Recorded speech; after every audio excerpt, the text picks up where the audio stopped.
अब एक पत्रकार आपके सामने है तो मैं आपसे कुछ सवाल करना चाहती हूँ। ओहो, इसी का डर था हमको।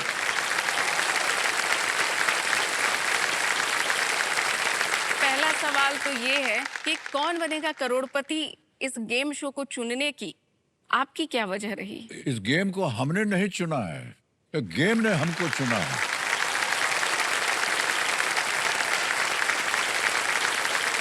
हम आपको बता दें, इसके पीछे एक कहानी है। जी सर। कहानी ये है कि उनके लोग आए एक बार, बोला कि सर आपके साथ हमको एक टीवी प्रोग्राम करना है।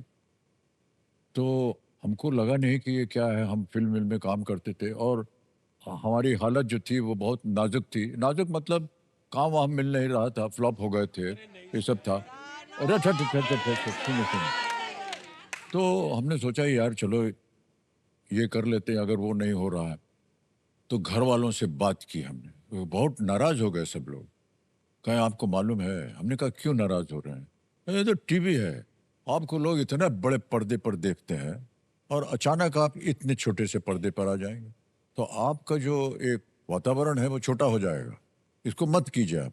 ने कहा यार देखो कहीं काम वाम मिल नहीं रहा है, घर का चौका चूल्हा जो है वो चलना चाहिए, कुछ तो करें कुछ। तो हमने उनसे फिर बुलाया उनको, हमने कहा भैया ये क्या है? तो एक उन्होंने हमको वीडियो दिखाया जो विलायत में ये खेल चल रहा था, who wants to be a millionaire. हम बहुत ही प्रभावित हुए जिस तरह से उन्होंने किया। तो फिर हमने उस समय उनसे कहा कि हमारा निर्णय ये है कि अगर इसी तरह का वातावरण और जो खेल के नियम है और जो आकार है, अगर आप हमारे को मुंबई में भारत में बना करके देंगे तो हम आपके साथ करने के लिए तैयार हैं। तो मैं आपको बताना चाहता हूँ, बड़े गर्व के साथ मैं कहना चाहता हूँ कि जो कुछ भी आप देख रहे हैं ये जो वहां चल रहा तो उससे 100 गुना बेहतर है कि नहीं? और इतना उन्होंने ख्याल रखा है और हर वर्ष जो है कुछ ना कुछ नया करने के, चाहे वो सेट का आकार हो।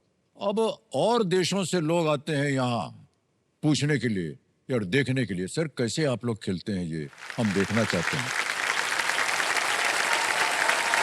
वो हम लोग से सीखने आते हैं, तो हमारे लिए ये बड़े गर्व की बात है। तो इस तरह हमने ये खेल जो है इसमें हमने शुरू किया और आज हम आपके सामने बैठे हैं।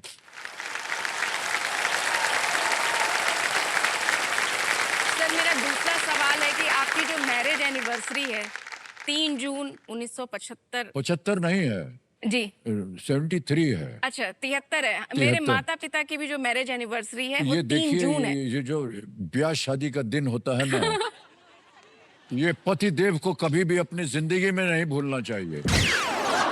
और बार बार मैं आपको बता दूं, बार बार पत्नी जी जो है वो पूछती रहेंगी आपको मालूम है हमारी शादी कब हुई थी?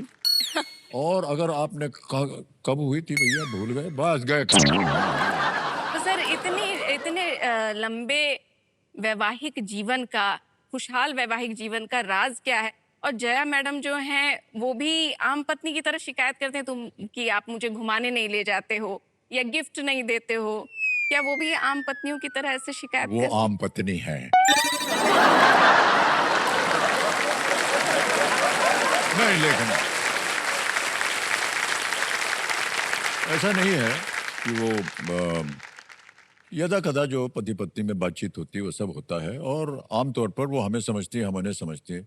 बात दरअसल ये है कि जिस प्रोफेशन जिस व्यवसाय में वो है वो उसमें हम भी हैं और हमारे परिवार में 3-4 और हैं जो सब इसी प्रोफेशन में है, तो एक दूसरे को समझ होती है, तो वो समझ जाते हैं कि हाँ भैया आज ये दिन रात दिन भर काम करके आया, उसको छोड़ दो, आज नहीं कुछ बोलेंगे, ऐसा होता है।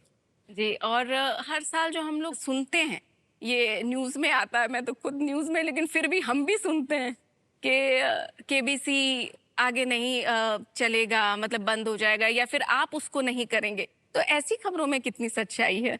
इसका उत्तर इन लोगों से पूछ लीजिए। हाँ जनाब, बहुत बहुत शुक्रिया।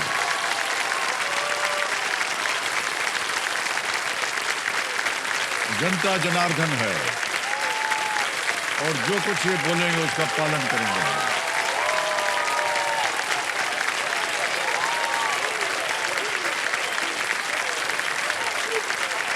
तो आपको इसका उत्तर मिल गया है, हमको बोलने की जरूरत नहीं है। हमारे लिए तो एक नौकरी है, अगर नौकरी मिल जाती है फिर से तो हम अवश्य करना चाहेंगे। जी। ओहो, सही। ऑलराइट।